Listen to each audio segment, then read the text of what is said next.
For you.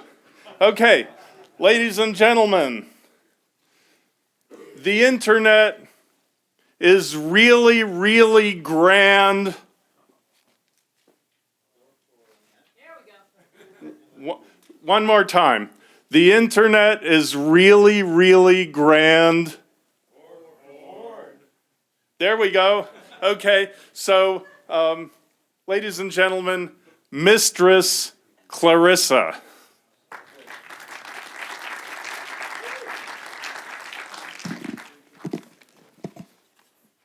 The internet is really, really great. I've got a fast connection, so I don't have to wait. There's always some new site.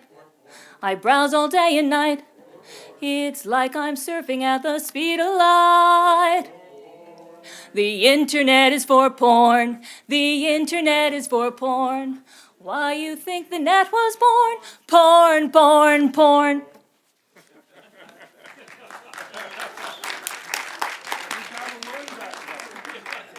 Because porn is the cutting-edge app of the internet and provides motivation for innovation of communication as well as inspiration. You see, pornography keeps the internet free. We humans are hardwired for sex and communication. Communication transfers knowledge. We need sex to replicate, but knowledge is what enables us to find what we need to survive. Sex, communication are the factory install. Any attempt to remove them will damage your system and void your warranty. It exists for the survival of our species. Sex and communication are intertwined but merge through pornography. Porn shapes communication, guides technology, transfers info, connects people, and doing it on an epic scale with the newest, fastest, emergent vehicle of human communion. The net is brand spanking new in our development, but porn, not so much. It's a historically old message master of masturbation. Porn is so old, every time we think we found the oldest fat fodder, we find even older chicken choking notions. Porn is older than any one form of mass communication. And then we have the modern internet as we know it. Whichever new technology porn gloms onto is the technology that will prevail. We invented the camera. We immediately took dirty photos. Know what I mean, eh? We moved into moving pictures, and guess what we filmed? The net is no different. Porn is the early adopter. It doesn't need tech to be proven or perfected. Often it is because a technology or platform is going unused that entices the XXX, becoming the outlet away from prying eyes. Invite only. Welcome back, my friends, to the show that never ends. We're so glad you could attend. Come inside, come inside. Some of our first websites were built by and dedicated to mistresses, hookers, erotic writing, and art. The general population didn't have the skill or the impetus to learn code, but the adult crowd did because they're nerds. Like in the suicide girl world. Notice that? AV nerds. The adult audience establishes itself, bringing people with it. Nothing attracts a crowd like a horny crowd. Wankers are the first audience consumer willing to part with resources, making it safe for non-wankers to follow their lead. Without lube. Some of the most innovative sites today are adult. We Whip Ass enables members to communicate in real time along with other socially networky things, but also acts as a marketplace for physical and digital goods. It's an interactive media-rich art gallery, virtual performance space, town hall, and marketplace, all in one, without having to keep it wholesome. We realized sex sells. We sell the privilege of indulging in the things available nowhere else and in the privacy of our own home. We're willing to send money to strangers for the opportunity. And what if it's a scam? Unlike a regular business, few are willing to complain, and that invites taking a chance, learning from failure as well as success, building from scratch, but also engaging in social learning by watching others and building upon their successes. Porn pushing boundaries of free thought and free enterprise in a place with no physical boundaries. Yet we desire more. Demanding it by our persistence and tinkering, we got digital cameras with increasing pixels to better document ourselves in flagrante. We wanted to speak to each other face to crotch. The network of cam girls and boys are now making friends and fortunes through virtual sex. With that platform tested, we now apply it to virtual meetings. We wanted faster loading, better image quality to aid us in our stroke off. We needed more bandwidth. Dial-up is fun, but when you're almost done, speed counts. Porn is creating groundbreaking apps and accompanying hardware. It's getting cozy with Roku and Boxy. Porn demand, supply follows. These advancements are enjoyed by non-porn people, which in turn increases audience, bringing in more information, more ideas in a sexual realm. And now we have a feedback loop. Social networks we take for granted are dependent on people creating free content. Add porn and poof, porn becomes the hook that brings you back. eBay, PayPal got rich selling used panties. Craigslist, well, it's Craigslist. Twitter, Tumblr, the first users were NSFW, not presidential hopefuls. YouTube, before anyone cared, was where we showed and shared our attitude of pervitude. That is, until a platform takes off and acquires hordes of vanilla viewers and children of all ages. Sites change their minds and policies. Many decide to kick the NSFW crowd to the curb. So while Jasmine's website gets about 32 million visitors a month, few want to be associated with it. Porn is disavowed in daylight while being groped in darkness in polite society. That means exploitable ignorance and no one will give a shit. We can just make shit up. Claim porn is popping out of the PC and attacking the kids? Well, leave out the part about Mozilla tackling porn pop-ups eons ago, freeware filters and installable net nanny smut stoppers. It's easier to insist everyone else go PG than parent in person. Expose adults only to non-threatening ideas promoting extended intellectual infancy. And that makes challenging the status quo a lot harder. Erecting barriers against open, free-flowing networks. We can remove information, competitor, viewpoint, person simply by calling them porny.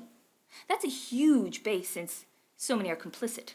Sites like FetLife are where we exchange photos, find friends and partners, a dating site of sorts where we're not forced into gender normative ideals. Vanilla online daters and social networkers are also doing porn. It's side boob after being poked. A DM description of date plans.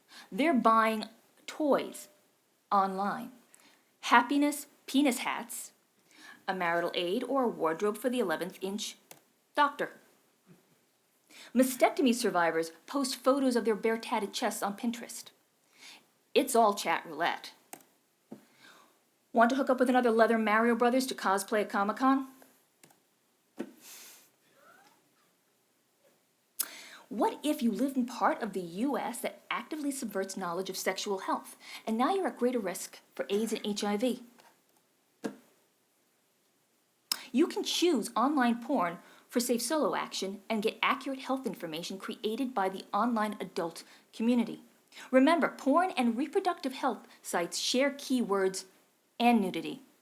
Access to a free and open net now is a literal lifesaver. But nefarious use of power often comes couched in the language of protection. But the real goal is not safety, but control. Countries that have made porn illegal or extremely regulated are known for human rights abuses and restricting female autonomy. Coincidentally, have a highly restricted internet. Iran, China, India, Thailand, Vietnam, the list goes on and on. These countries routinely jail bloggers deemed threatening.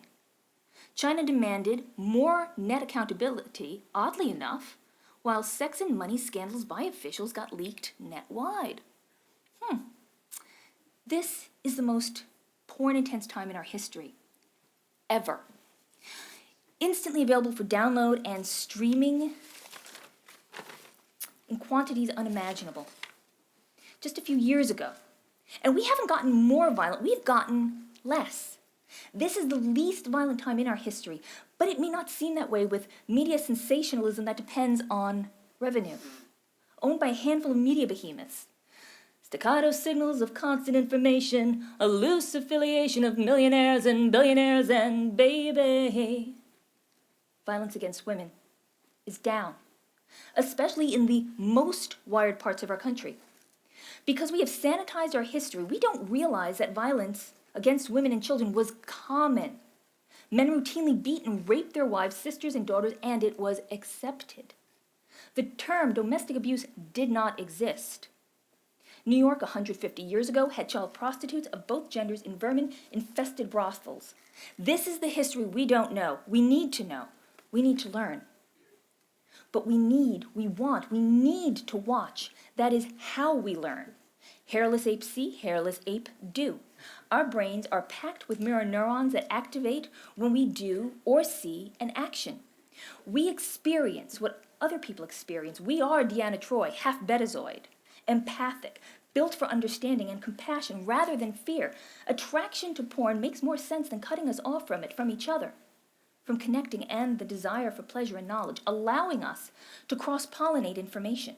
My hashtag NSFW friends are finding out about hashtag F2C and saw my interview with @UKProgressive because Seymour Butts follows me and retweeted my post. So, hate yourself because you're too fat, flat-chested, too big-titted, your tits hang so low you can twist them into balloon animals, or you're small-dick, Jabba-looking, bald, or hair-suited. So old, you don't have wrinkles, you have pleats, and you've lost your car keys in them. It matters not, because someone finds you hot. There is no one type of attractive that exists or is the norm. That, like the cake, is a lie, but Portal Hentai is still alive. This was a triumph. I'm making a note here, huge success. It's hard to overstate my satisfaction that the net will help you connect with others. Be it in an MMO, World of Warcraft, or a dating site for people who love WoW, so they can hook up and watch Warcraft porn. But who among us is willing to stand up for porn, knowing full well the derision and moral outrage that may follow? Lose face, lose spouse, lose offspring, lose job, lose validity, lose social standing. Who's willing to lose any or all of those things? Standing up for porn doesn't just stop loss. You're supporting a free, evolving internet. But in order to be that, the net needs inspiration, information by mass communication, and the innovation that gives us the freedom to connect. The net needs pornography because the World Wide Web needs to remain free. Thank you.